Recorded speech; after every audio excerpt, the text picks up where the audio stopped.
नमस्कार, मैं हूं कुमार गजेंद्र। जनपद ऑन द स्पॉट में आपका स्वागत है। हमारे एक दूसरे social media platform podcast with Kumar Gajendra में भी आपका स्वागत है। अब एक बड़ी खबर आ रही है सुप्रीम कोर्ट के गलियारों से निकलकर। सुप्रीम कोर्ट से जो खबर आ रही है उसने अरविंद केजरीवाल एंड कंपनी की नींद उड़ाकर रख दी है। ये खबर इतनी जबरदस्त है कि अरविंद केजरीवाल एंड कंपनी की धज्जियां उड़ गई हैं और अब शायद उन्हें नींद ना आए। हालांकि अरविंद केजरीवाल को एक बराबर में एक शक्ति का बॉर्नवीटा भी मिला हुआ है, जिसकी वजह से अभी शायद उन पर संकट कम गहराएगा, लेकिन बहुत जल्दी इस पर एक बड़ा संकट के बादल मंडराते दिखाई दे रहे हैं, जिसकी वजह से अरविंद केजरीवाल फंसते हुए दिखाई दे रहे हैं और सीधे तिहाड़ जेल तक रास्ता उनका एक तरीके से प्रशस्त हो गया है। दरअसल है क्या, सुप्रीम कोर्ट ने आज अपने एक फैसले में, एक बड़े फैसले में साफ साफ कह दिया है कि जो ईडी का सम्मन है वो जायज है और ईडी के सम्मन को गलत बताने वालों को सुप्रीम कोर्ट ने फटकार लगा दी है। बहुत बड़ी बात है, बहुत बड़ी खबर है ये, बहुत बड़ा आदेश है सुप्रीम कोर्ट का, जिस पर उन्होंने जो भी आदमी सुप्रीम ईडी के सम्मन को गलत बताता है, राजनीतिक से प्रेरित बताता है, उसको कड़ी फटकार लगाई है सुप्रीम कोर्ट की बेंच ने।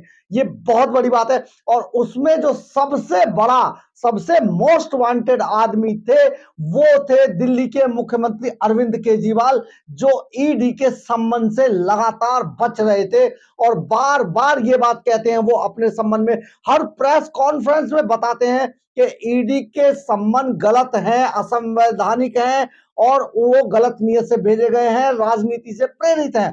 तो ये जो बात बार बार वो कह रहे थे, हम आपको, अगर आपको, आप हमारे वीडियो को लगातार देखते हैं तो हम भी आपको लगातार अपने वीडियो के जरिए ये बताने की कोशिश कर रहे थे कि अगर ईडी का सम्मन गलत है, कानून सम्मत नहीं है, तो अरविंद केजरीवाल एंड कंपनी को यह बात स्पष्ट करनी चाहिए कि यह सम्मन इस तरीके से, इस धारा, इस सेक्शन के तहत गलत है। हम आपको यह भी बता रहे थे कि ईडी या कोई भी जो जांच एजेंसी है, देश के अंदर जितनी भी जांच एजेंसी है, पुलिस है, ईडी है, सीबीआई है, इन सब को सम्मन इशू करने का अधिकार है और इनको जो अधिकार दिया है वो कानून ने दिया है, वो संवैधानिक अधिकार इनको प्रदान किया गया है। हम आपको अपनी हर वीडियो के अंदर ये जरूर कह रहे थे, जो ईडी से संबंधित हम वीडियो बना रहे थे, लेकिन अरविंद केजरीवाल एंड कंपनी सिर्फ ये बात कहकर पल्ला झाड़ ले रही थी कि ईडी के सम्मन गलत है, राजनीति से प्रेरित है। ये सारी चीजें आज तहस नहस कर दी, या यूं कहें कि तूफान में तिनके की तरह उड़ाकर रख दिया सुप्रीम कोर्ट ने। सुप्रीम कोर्ट ने बहुत बड़ा फैसला इस ऐसे मौके पर दिया है जब अरविंद केजरीवाल एंड कंपनी इन सम्मन को, ईडी के सम्मन को गलत और राजनीति से प्रेरित बता कर पिछले कई महीनों से बचने की कोशिश कर रहे थे और देश की जनता को गुमराह करने की कोशिश की जा रही थी। और अरविंद केजरीवाल एंड कंपनी इस बात को बड़ी बढ़ा चढ़ाकर बोल रही थी, लेकिन अब ऐसा नहीं हो पाएगा। अरविंद केजरीवाल एंड कंपनी के लिए तिहाड़ जेल का रास्ता प्रशस्त हो चुका है। ये बहुत बड़ी बात, बहुत बड़ा ऑर्डर, बहुत बड़ी एक आदेश सुप्रीम कोर्ट ने जो दिया है, डांट फटकार लगाई है जो ऐसे लोगों को जो इस तरीके की बातें करते हैं। ये अपने आप में एक नजीर पेश होगा। हालांकि अरविंद केजरीवाल के, हम फिर एक कानूनी रूप से आपको एक बात बता रहे हैं, अरविंद केजरीवाल के लिए एक जो पावर एक मिली हुई है कि उनके पास अदालत ने राव एवेन्यू, बड़े गौर से सुनिएगा, उनको जो राव एवेन्यू कोर्ट ने 16 मार्च की जो तारीख दे रखी है, वो तारीख उनकी गिरफ्तारी में या उनके अभी ईडी के सामने पेश होने में, ये बात अभी रोड़ा बनकर सामने आएगी और 16 मार्च तक उन्हें एक शक्ति मिली हुई है अदालत से, जिसके जरिए अभी वो ईडी के शिकंजे से बचे रह सकते हैं।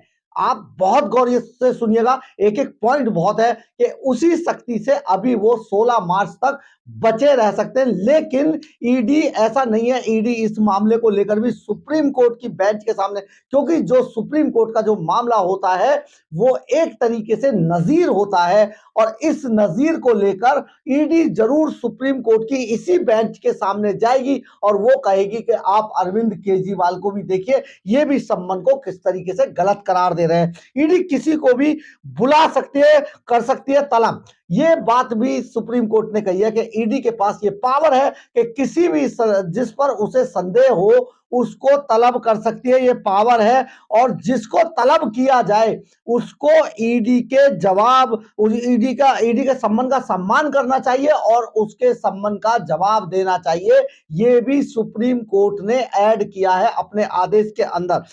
सुप्रीम कोर्ट ने इसके आगे भी बताया है कि पीएमएलए की धारा 50 सेक्शन 50 के तहत ईडी अधिकारियों को जो पावर मिली हुई है वो ऐसे व्यक्ति को सम्मन भेजने की शक्ति प्रदान करता है। यानी कि आप फिर से सुनिए, पीएमएलए की धारा 50 ईडी अधिकारियों को किसी ऐसे व्यक्ति को सम्मन भेजने की शक्ति प्रदान करती है जिसकी उपस्थिति वह आवश्यक मानते हो। यानी कि जिसे वो ये मानते हो कि इस केस से इस आदमी का संबंध है, उसे बुलाने की जो शक्ति है वो पीएमएलए जो आरोप है, जो एक धारा है पीएमएलए की धारा 50, उसको ये शक्ति प्रदान करती है ईडी को, यानी कि जांच एजेंसी को। तो ये फैसला हम नहीं कह रहे, ये फैसला बार एंड बेंच की रिपोर्ट के मुताबिक सुप्रीम कोर्ट ने कहा है। बार एंड बेंच का जो फैसला है वो ये है, और सुप्रीम कोर्ट ने इस मामले में कहा है कि प्रथम दृष्टया पीएमएलए की धारा 50 के तहत तलब किए गए व्यक्ति को मनी लॉन्ड्रिंग, फिर एक बार सुनिए, इस बात को बड़े गौर से सुनिएगा कि सुप्रीम कोर्ट ने कहा कि प्रथम दृष्टया पीएमएलए की धारा 50 के तहत तलब किए गए व्यक्ति को मनी लॉन्ड्रिंग की जांच के दौरान ईडी से मिले सम्मन का सम्मान करना और उसका जवाब देना ही होगा। आप समझिए, जो अरविंद केजरीवाल कई महीनों से खेल खेल रहे थे, उनका अब ये खेल खत्म हो गया है और ये जवाब जरूरी हो गया है। सुप्रीम कोर्ट ने आज बिल्कुल क्लियर कर दिया है। जस्टिस एम बेला त्रिवेदी और जस्टिस पंकज मित्तल की बेंच ने इस बात पर जोर दिया कि ईडी की ओर से बुलाए जाने पर जो व्यक्ति उपस्थित होना, जिस व्यक्ति को बुलाया जाता है उस व्यक्ति को उपस्थित होना ही होगा। एक बार फिर से आप इस बात को सुनिए, जस्टिस बेला एम त्रिवेदी और जस्टिस पंकज मित्तल की बेंच ने इस बात पर जोर दिया है कि ईडी की ओर से बुलाए जाने पर जिस व्यक्ति को बुलाया जाता है उस व्यक्ति को उपस्थित होना ही होगा ईडी के सामने, ईडी की जांच के अंदर। और पीएमएलए के तहत कार्रवाई के अनुसार अगर जरूरी हुआ तो, ये भी बहुत महत्वपूर्ण पॉइंट है कि पीएमएलए के तहत कार्रवाई के अनुसार अगर जरूरी हुआ तो सबूत भी पेश करना होगा। सुप्रीम कोर्ट की यह टिप्पणी मद्रास हाई कोर्ट के एक फैसले के खिलाफ दाखिल याचिका पर आई है। बहुत बड़ी बात है ये, क्योंकि अरविंद केजरीवाल बहुत समय से जिस तरीके से अरविंद केजरीवाल एंड कंपनी जिस तरीके से ईडी का एक तरीके से मजाक उड़ा रही थी, जांच एजेंसियों का एक तरीके से मजाक उड़ा रही थी, ये वो केजरीवाल थे जब ये धरने प्रदर्शन किया करते थे। उस टाइम इन्होंने बड़े बड़े मंच पर खड़े होकर कहा था कि ईडी के सामने सोनिया गांधी को पेश होना चाहिए, पकड़ के मारिए इनको, पीटिए, इनका रिमांड लीजिए 1 मिनट में। आज वही अरविंद केजरीवाल जब इनके खिलाफ इतने बड़े सबूत, शराब घोटाले में इतने बड़े बड़े सबूत, ईडी ने 338 करोड़ रुपए का मनी ट्रेल साबित किया है, कोर्ट के अंदर रखा हुआ है, वो पूरी फाइल है। इसके बाद ये ईडी के संबंध को जिस तरीके से गलत बता रहे हैं, सचमुच बहुत दुर्भाग्यपूर्ण था। लेकिन आज बिल्कुल साफ कर दिया, स्पष्ट कर दिया है कि ईडी जो सम्मन भेज रही थी वो बहुत जायज थे, संवैधानिक थे और वो हर हाल में इनको उस ईडी के सम्मन का सम्मान करना चाहिए था, जो ये नहीं कर रहे थे। अब इनके गले में फंदा कसता जा रहा है। सुप्रीम कोर्ट की आज ये पूरी नजीर सामने आई है और हम आपको ये भी बता देते हैं, दरअसल कथित रेत खनन माफिया के घोटाले की वजह से कि जांच के दौरान ये ईडी की ओर से तमिलनाडु के 5 जिला कलेक्टरों को सम्मन जारी किया गया था। 5 जिला कलेक्टरों को सम्मन जारी किया गया था, जिसमें सरकार शामिल थी कि वो रेत खनन माफिया के साथ थी, इसलिए उनको हर हाल में बचा रही थी तमिलनाडु सरकार। तो तमिलनाडु सरकार ने ईडी के इस सम्मन को मद्रास हाई कोर्ट में चुनौती दी थी। आप समझिए इस बात को, तमिलनाडु सरकार क्योंकि रेत खनन से पैसा कमाकर 2 नंबर से जो पैसा ले रही थी, उसमें तमिलनाडु सरकार जो रेत खनन माफिया वहां पर सक्रिय है उसको बचाना चाहती थी। इसी की वजह से तमिलनाडु सरकार ने ईडी के इस सम्मन को मद्रास हाई कोर्ट में चुनौती दी थी और हाई कोर्ट की खंडपीठ ने इस सम्मन पर रोक लगा दी थी। देखिए किस तरीके से इफेक्ट किया जाता है पूरे मामले को कि 5 कलेक्टरों को बुलाने के लिए जब ईडी ने सम्मन भेजा तो उस पर मद्रास हाईकोर्ट ने रोक लगा दी। तो इसके बाद अंतरिम आदेश के ईडी ने सुप्रीम कोर्ट में चुनौती दी थी इस हाईकोर्ट के अंतरिम आदेश को और मंगलवार को सुप्रीम कोर्ट ने सम्मन पर से रोक हटा दी और आदेश दिया कि जिला कलेक्टर ईडी के सम्मन का पालन करते हुए ईडी के सामने जरूर पेश होंगे और उन्होंने ये कहा है कि ईडी के सम्मन संवैधानिक हैं, जायज हैं और इसका सम्मान करना चाहिए जिसको ये जारी हो और इसका जवाब देना चाहिए। कुछ सबूत हो तो उन्हें भी लेकर आना चाहिए अपने बचाव में। तो ये बहुत बड़ी नजीर सुप्रीम कोर्ट से आज आई है, जिसके अंदर के अरविंद केजरीवाल के लिए तिहाड़ जेल का रास्ता एकदम क्लियर हो गया। ये समझिए कि उस रास्ते पर फेंसिंग लगा दी गई है,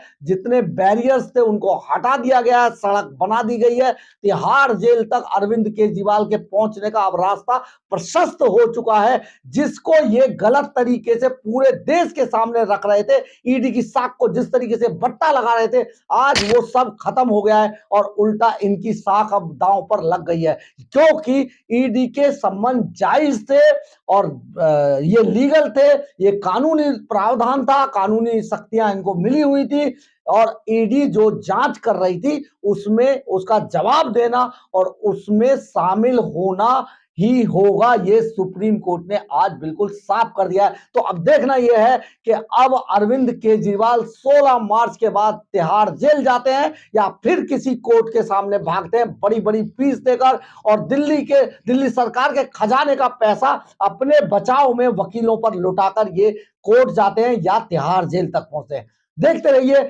बहुत बड़ी बात है। हम आपको लगातार बता रहे थे कि ये सम्मन जायज है, सम्मन की शक्तियां प्रदान है, ये संवैधानिक सम्मन है, लेकिन अरविंद केजरीवाल भ्रम की फैलाने की जो राजनीति करते हैं वो लगातार भ्रम फैला रहे थे, जो अब नहीं चलने वाला है। अब ये तिहाड़ जेल में जाकर ही अपने जो बाकी बचे हुए 2 साथी हैं, जो मनीष सिसोदिया डिप्टी सीएम और संजय सिंह जो राज्यसभा सांसद नहीं बन पाए हैं, हालांकि पार्टी ने बना दिया लेकिन है नहीं, वो पूर्व सांसद है राज्यसभा के, उनसे गले मिलेंगे, होली वहीं मनाएंगे।